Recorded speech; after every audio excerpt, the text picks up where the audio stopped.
Well, it was a very fun conversation for MVP, talking about one of the or two centers that could be in the running for it. So that's going to lead to our next conversation because we have some we have some fantastic centers in the league. So me and Everton, we're going to attempt to tackle the top 10. Everton, we were talking a little bit before we got on. This bottom half is so difficult to rank. I'll be honest, like I'm confident in my like top 4 or 5. Top 5 probably. Mm. But like my 6 through 10, I was like, I kept like switching people around. Like Yeah. what do I do here? Mm. But I'm gonna have to just roll with it. I feel like these 10 names are the 10 best at their position, Mm. like at center. But outside of like the top 5, I feel like 6 through 10, it's almost like a personal preference Yeah. thing, you know? And I won't even say six through 10 because I think there's one player that like you just have to rob. Unfortunately, that could like I think it's 6 through 11. Like there's one player that just deserves to make the list, but someone Mhm. had to be cut, unfortunately. Yeah, But before true, we true, get into true. this, Everton, I'm kind of curious how you decided to do this rankings. Like, what did you base this off to do your top 10? So I took into fact like a little bit of like what you've done in the past, not too far into the past, but like Mm. if you've proven some things over the years, I'll give you a little bit of, edge, a little bit of leeway there. Uh-huh. I also do take into effect a little bit of like both sides of the ball. Obviously, being versatile is a thing in the NBA that you should have. Hmm. Um, And then obviously mostly what you've done this year. Yep. Like, if you were good last year, but this year you're not good, I'm not gonna put you in the top 10 just off of that. Mhm. Like if you've been terrible, like you're not gonna be up there. So Absolutely. yeah. Yeah, so I base it off that as well. But the one thing I think could lead to us for some potential disagreements is I also like included versatility. I think it's important. But if you're like the best of the best at what you do and maybe you're not so good at the other end, I kind of like, let's say you're the best shooter or you're like the best defender. I kind of like that a little bit more than being good on both sides of the ball. Like if you're the Mhm. best at something, I feel like you should be a little higher up. Yeah, yeah, yeah. I mean, I'm more on that wave, but like Mhm. when it gets kind of nitpicky, I gotta have to be a little Oh, bit more like, all right, absolutely. what can you do? You'll see when we get to explaining, but for the most part, it was like if you're the best, yo, you're just the best. Yeah.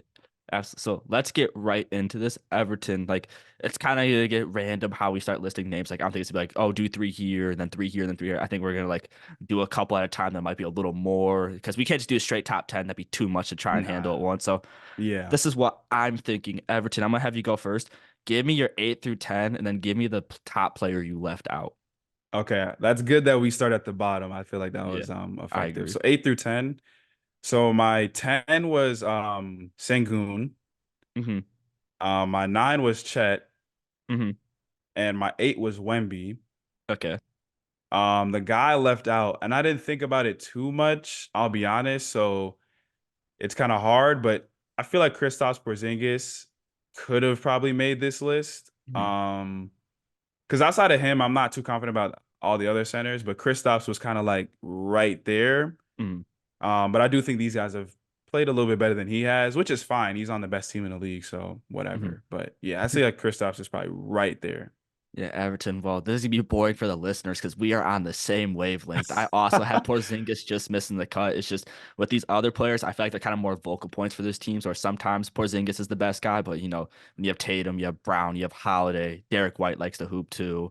It's like there's so many other options where Porzingis doesn't need to be the main guy like every night, while these guys consistently have to be like the number one or number two guy if the team wants to succeed. So I gave Porzingis out just for that reason alone.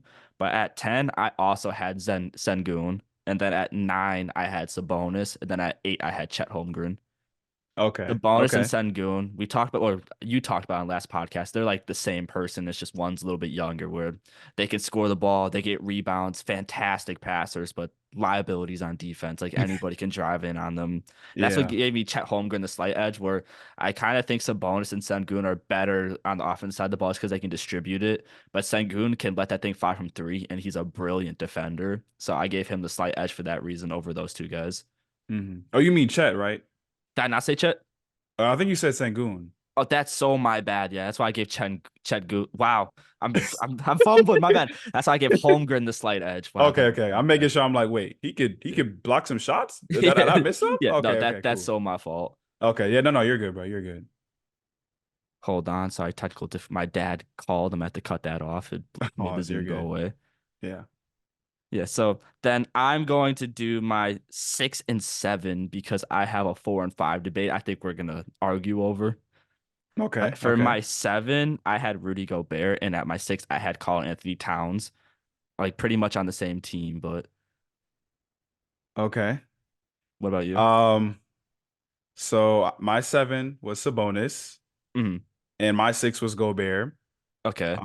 So Sabonis here, like I said, my like 6 through 10 or 7 through 10, whatever. I kind of was like, what? The only reason why I gave Sabonis the edge over like Wemby and Chet was like I said, I do value a little bit of like, all right, you've done this, like you've been in the league a long time, and you have been an all-star in the past. Mhm. Whereas some of these guys are rookies, and Sengun is like he's not a rookie, but he hasn't really done anything in the league before, you Mhm. know. Um, Whereas Sabonis has been, I think, a 2 or 3 time All-Star at this point. Yep. Um, so I did give him the edge over Wemby and Chet, even though, like you said, defensive liability, at least with Wemby and Chet, those guys will get you 3 blocks. So I Mhm. wouldn't be mad if Sabonis was 9 and Chet is 8 and Wemby is 7 or even above 7. Wemby, look, he could have been anywhere from like 7 to like 4, but I just Mhm. gave a little bit more respect to the guys who have been in the league longer, but I would not be mad if Wemby is higher, which it kind of sounds like he might be. But No comment. you know, but yeah, my 6 and 7 Sabonis and Gobert. Yeah, I mean, some people like to have Gobert like lower on the list just because like he has no bag offensively, but like he's one of the best defending centers we've ever seen. Like he's the Yeah. reason the Timberwolves are the number 1 seed. As much as like Anthony Edwards and Karl Anthony Towns are more exciting to watch, he's the reason the defense is so good.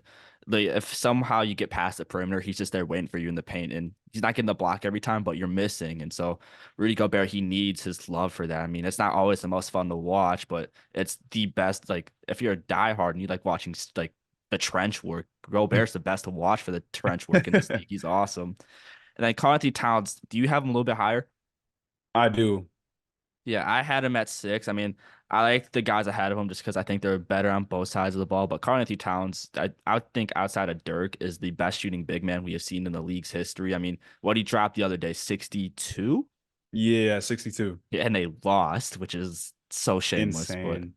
yeah, I just think Karl Anthony Towns. That's why I was ranking them above these other guys. Where I think the other guys are good on both sides of the ball, but Towns is the best shooter, big man we have in the league, and Gobert's the best defending big man in the league, and they need their flowers for that. I agree. I had Cat a little higher, because his offense is like incredible as a big. Like Mhm. obviously his passing isn't to the level of some other guys, but his scoring ability and his efficiency doing it too is really impressive. His defense has been better than past years, but this is where I say stats get a little shaky because I think he has one Mhm. of the higher defensive ratings, but the thing with defensive rating is kind of like a team thing. Mhm. 'Cause Gobert can carry a team like to where it looks like all these other guys are good defensively if you look at their Yeah, defensive rating, but like, nah, it's really just him, you know? absolutely. Obviously it's not just him, but I'll give Cat his flowers. His defense hasn't been as poor as it has been in like past seasons, but that's not enough for me to put him over some other people. But he is higher on my list than I think he is on yours. Yeah, I mean, I feel the same way, but I'm gonna tell you well, 2 of the guys I have over him because this is where my list gets kind of controversial. Okay. But at 5, I have Bam Adebayo, and at 4, I have Victor Wembanyama. I put the 2 and 2 together. Yeah. I figured out I didn't know which one you would have higher, Bam or Wemby. Hmm. So my 4 was Bam Okay. and my 5 was Cat. I can respect that, but as we said, like I put a lot of focus on this season, and he's Hmm. not having the team success or like playing as many minutes as these guys. When Victor Wembanyama's on the court, it's clear that like next season he could be a top 20 player in the league already. He's just Yeah. incredible on both sides of the ball. I know it's kind of a size advantage, but one of the best defenders already in the league as a rookie. It's ridiculous. And the guy has an offensive bag. He's a monster in the paint, but he can also shoot from three. And I think I'm gonna piss off a lot of Heat fans. Like, how would you put Wembanyama over Bam for best center? And I think Adebayo is a better passer, just as good at rebounding. He's also very good defensively. But respectfully, I don't really have room to comment on this that I'm 5'9", but I'm taking height. And respectfully, Bam Adebayo is 6'9", which is terrible for a center. So give me the 7'4" guy ahead of him. I'm not mad at Wemby being that high. Personally, like I said, I have Bam over Cat. The thing with Bam over Cat for me is defense, strictly Mhm. like defense. Like Absolutely. you know, when you think of defensive centers in the league, honestly, outside of Gobert, Bam might be two, you Hmm. know. And you brought up the size, but sometimes you can't even tell how small Bam is, like, because his explosiveness is like so Hmm. crazy. Like he gets up crazy, you know. Absolutely. So I gave him the edge over Cat for that reason defensively. Offensively, obviously he's not the shooter that Cat is, Hmm. but you know, Bam's got a decent little mid-range game. That's not Yep. terrible. Obviously, he's really good inside, you know, with that athleticism, you have to be. Hmm. And he's a really good passer too. Not well, he's a really good passer. Yeah, he's a really good Yeah. passer, you know, for a big. Absolutely. Um, has a decent handle. Like he's not gonna, you know, break somebody's ankles, but you know, he has a decent handle. Yeah. Um, and I've been waiting for him to take some sort of offensive jump that he kind of has this year, you know, Mhm. because it always feels like, all right, you know, it's kind of just Jimmy, everybody else, you know, figure it out. And I've always been like, man, if the Heat really want to like be successful, like Bam has to get better. Like he has to do some more on offense, be a little bit more Mhm. aggressive. So yeah, that's why Bam's Yeah. my four. Yeah, but unfortunately, I don't think he gets to take that leap because I'm gonna pat myself on the back for being a genius. I predicted the Terry Rozier to the Heat trade. My aura is insane. And just when you get a guy that's gonna put up 24, 25 points a night, it's gonna be kind of harder for Bam to get those shots up. So I would say heading into the season, that was spot on where Bam needs to get better offensively. But now I just kind of think Bam just needs to keep playing his game because like the Heat have another scorer now that they've been dying to find and will make him more legit in the playoffs. But now with Terry Rozier and Tyler Hero, you could argue that's the worst defensive backcourt in the NBA. So Bam's kind of got to be ready for all these like drivers that can be coming into the paint. So I think Bam just needs to prove that he's the best at what he does now. And I agree. Obviously, like I said, my feelings were before this trade happened. Now that this trade has happened, they've added another scorer. It's less more on the, hey, you got to be able to score. Like, obviously, it's still a plus for him to have the ability to do it. Mhm. But his point of attack should be, yo, I need to be like the best defensive big in the league to make up for, you know, other people's faults. Yeah, absolutely. But hey, if Bam's still gonna give you what's he got right now? Yeah, if Bam's still gonna give you 20 or that no, that's Wembanyama, excuse me. If Bam's gonna give you 21 a night, then yeah, can't complain when you can argue your fourth option can still score 20 plus points a game. Like that's awesome. And I think that makes the Heat so legit. I'm in love with that team, man. And they're gonna give another team a problem, which we're gonna talk about next, but we still have three more centers we gotta look at. I feel like this is obvious, but there's going to be an argument you can make soon depending on how this playoffs go. But for my 3-2-1, I just have Anthony Davis, Joel Embiid, Nikola Jokic. Same exact thing for me. Mm, Same exact. yeah. I'll let you go first since you were the one that started talking about it first. Yeah. Well, my thing is if Embiid finally has like a legit playoff push, I think you can make the argument that he is the best center in the league because I know it kind of goes against my logic earlier, but I feel like he's playing like the best center in the league. I mean, his numbers are ridiculous. And unlike, because I'm not trying to say Jokic is a slouch defensively, but Joel Embiid's fantastic defensively. So he has the edge on that Jokic, and he's still scoring like crazy. It's just the playoffs are always going to hurt Embiid's like rankings in this list, but he has the best team he's ever had around him. So I think you can make a legit argument that if Joel Embiid can like hoop this offseason and not like choke like massively, that he could be the number one center in the league. And I agree. That's exactly why he's two for me. Like, I Hmm. think you can make the argument that he has performed the best among the centers this year, but because of what we know he does in the playoffs, it's just hard for me to rank him above a guy who literally just had maybe one of the best playoff runs ever Hmm. and won a title last year. And we know in the playoffs he can flip that switch and take over a game. Um, so I'm gonna keep Jokic there because it's not like Jokic has been bad at all this year. Like he's been the same Jokic, just maybe coasting a bit more, but Hmm. coasting Jokic is still averaging 26, 12, and 9. Like, you know what I'm saying? Like I can't drop him for that. But those two have been the best two Hmm. centers and maybe even players you Hmm. know. So I can agree with that. Like if Embiid goes into the playoffs, has a great playoffs like run, I don't know if they'll win the championship, but at least if he can perform how he performs in the regular season in the playoffs, give him a little bit more respect. But Hmm. until I see you do it in the playoffs, bro, you're just not passing Jokic for me. Yeah, absolutely. Because as we're saying, Embiid kind of has that choking factor, but you can argue Jokic has like the best clutch game in the NBA.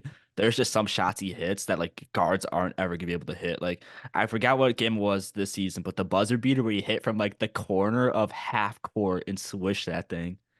I was How? watching that game. I don't, bro. Like I was watching against the Warriors. You're talking about, right? Yeah, yeah, yeah. Dude, I was watching that game. I don't want to break it down too much, but the Warriors just choked that game away, like handed it to the Nuggets, and then when I see the last play, I'm like, wait, why is Jokic standing behind the back, like like he's your center? What's going Yeah. on? Grabs the ball. Jokic shoots from like back here, Yeah. lunges Yeah. it. I'm like, wow. And then money. Makes it. I'm like, oh wow, this guy is different. Yeah, no, there won't ever be another Jokic. I don't care if they call like Sengun, baby Jokic. There's never another Jokic because the moments that also stick out for me is that Lakers series where like the Lakers are playing some of the best defense like ever played in the NBA. And with like Anthony Davis and Jokic's face, just as you said, like no, it doesn't aim it at all. I don't know how you aim like this. You can't. It's not possible. And he just makes it. It's like we've never like we don't even see guards do that. It Yeah, don't so even make sense sometimes, yeah, bro. Jokic is incredible, but I have one more question for you before we transfer or Hmm. yeah, move on. But Yeah. so I was watching a YouTube video the other day from the Deep Three podcast, and they weren't doing like a center top 10. They were doing like a center tier list. So there wasn't like this Hmm. player's better than the other. It's just, oh, are they in S tier, A tier, B tier, blah, Yeah. blah, blah. And they Hmm. got very heated on if Anthony Davis was in the S tier with Joel Embiid and Nikola Jokic, or he was in the A tier with like Bam, Wemby, and all that. So I'm kind of wondering if you were making that tier list, do you think Anthony Davis is that caliber of player to be with Embiid or Jokic, or does he have to be A tier? Honestly, I feel like he deserves to be in the S tier. Like, Mm, I get why you want to take him out because like those two have kind of put themselves in their own tier. So I'm not mad either way, but I feel like there has to be a middle tier. Like I don't mm, see Davis in the same tier as like Bam and those guys because I think he's above those guys like for yeah. sure. But I can also see why you don't want to put him in the same tier as like Embiid and Jokic. But I think here's my reason for why I think AD is S tier. I think his impact on the Lakers. I'm not gonna say it's to the level of Embiid and Jokic, but he's one of the most impactful players to that team. Like he is the most important player on that team because of Mm, what he does on both sides. Like he has to be your top scorer most games. Like you need AD to score the most points. He's gonna grab the most rebounds, and most importantly, he is your defense. Like the Lakers, yeah. he is the Lakers defense. Mm, And he's a depoy candidate, of course. Obviously, Gobert's kind of got that on lock, but AD's up there too. So I feel like for that reason, I kind of want to put him in S tier, but it just feels like he's like right below them. But I don't yeah. want him in like he's just not in the same tier those other.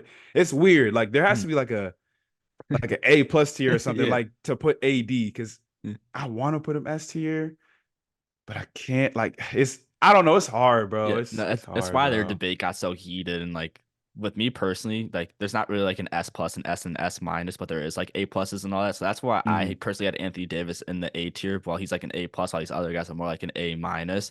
It's just Anthony Davis hasn't had like the MVP run we've been waiting for since like he was drafted as a rookie. And just a game that really hurt me. I made a TikTok about it. If you want to go to our TikTok page, which I believe is 5 Out Basketball 24, is that correct? Yeah, should be 24. I'll Yeah. have to recheck, but I'm pretty sure it's 24. I watched the Lakers Clippers game, and this is what submitted Anthony Davis to be an A tier player in my eyes. This is really disgusting by Anthony Davis. Not because like I hate dogging on him because he's clearly the third best center in the NBA, but this performance was sad. Is it's the Clippers a big game, but LeBron James is out, so Anthony Davis needs to cement himself as that guy, and the Clippers don't have Zubac as well, so it's like, oh, this is Anthony Davis's game to cook, cement himself as why he can be the number one guy in the playoffs. Because like age is gonna catch up to LeBron at some point, so you need another guy to prove that like, oh, you can trust on me to score in the playoffs. D'Angelo Russell led the way for scoring with the Lakers, and in the last 4 or 5 minutes, Anthony Davis took 2 shot attempts when it was a close game. It wasn't like it was a blowout and AD need to try. It's like if you're not gonna show up when it matters most, I don't know how I can put you in the same category as Jokic and Embiid. I did see that video, of course. And I do agree. That's my only other thing with AD. Like he'll go on these stretches where he's like 30-13, 30-13, 30-13. You're like, all right, yeah, AD's up there. Then he has Mhm. these random like games where it's like, bro, AD, like, what are you Yeah, doing? And like, or even like not shooting. Like, I remember the first game of the season against the I Nuggets. was just gonna say that. Like he had 17 in the first half. You're like, oh, AD's cooking. Mhm. 0 in the second half. Yeah, getting Like, cooked by Aaron Gordon. like what happened? Like he does that sometimes, and that's why I'm like, bro, like, can he really be your number one guy? Because if Mhm. bro's gonna just check out, you can't trust him. Absolutely. Um, but yeah, AD, he does tend to do that sometimes, and I'm not a Lakers fan, so don't really care. But I have friends who are Lakers fans, and they're like having heart attacks, bro. Like it's bad. It's bad, Yeah. bro. Can't even blame him. But the center debate's so fun.